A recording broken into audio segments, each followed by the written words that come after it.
Aujourd'hui, 16 ans après la dernière agression attribuée au violeur en série, Delphine reste donc le témoin numéro 1 dans la traque du grêlé. Le témoignage de Delphine est à la fois bouleversant et terrifiant. À travers elle, on a l'impression d'approcher le grêlé de très près. Oui, malgré la terreur, elle se souvient parfaitement de ce qu'elle a vu et entendu, de l'ordre dans lequel les choses se sont passées. Elle a même trouvé cette force extraordinaire pour une fillette de 11 ans d'engager le dialogue avec son bourreau. Elle a donc eu le temps de l'observer, d'écouter sa voix, et aujourd'hui, 16 ans après, elle est sûre de pouvoir l'identifier formellement. Si on réussissait à arrêter le grêlé, ce que les enquêteurs de la crime espèrent toujours, Delphine serait évidemment le témoin clé.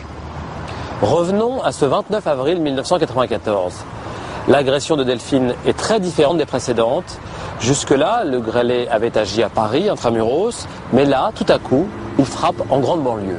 Mitry Mory n'est qu'à une trentaine de kilomètres au nord-est de la capitale. On reste dans la région parisienne.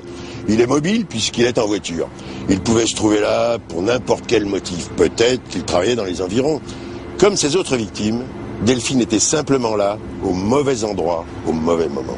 Mais pourquoi l'emmène-t-il à Saclay, dans la banlieue opposée, à 60 km de là? Il faut une bonne heure pour y arriver, une heure pendant laquelle il peut être repéré, où sa victime peut donner l'alerte. On peut penser qu'au cours des années qui se sont écoulées, depuis les agressions parisiennes, son fantasme est devenu plus précis, plus élaboré. Il ne peut plus se contenter d'assouvir sa pulsion sur le lieu où il trouve sa victime. Il a besoin d'un endroit plus isolé où il se sente à l'abri. Selon vous, est-ce qu'il connaît la ferme de Saclay? Certainement, puisqu'il a fait 60 km avec sa victime pour y arriver. Peut-être qu'il s'y est promené, qu'il a travaillé à proximité ou qu'il a habité dans la région à un moment de sa vie. Il a dû se dire que ce serait l'endroit idéal pour commettre un viol. Il a fantasmé sur ce lieu. Quand il met la main sur sa proie, il n'improvise plus. Il met en œuvre un plan qu'il a imaginé de longue date. L'enquête a démontré qu'il a violé et tenté de tuer Esther en avril 1986, qu'il a violé et tué Cécile Bloch en mai 1986, puis violé Sophie en octobre 1987. L'enlèvement et le viol de Delphine ont lieu en avril 1994, c'est-à-dire presque 7 ans après. Est-ce que ça veut dire que le grêlé s'est arrêté pendant 7 ans? C'est possible.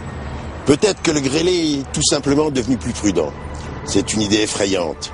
Mais il a pu continuer à violer et à tuer sans laisser de traces, en faisant disparaître efficacement les corps.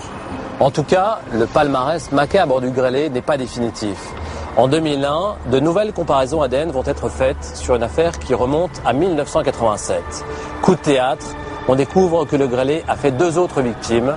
Une découverte d'autant plus déroutante que cette fois, le tueur d'enfants s'en est pris à des adultes.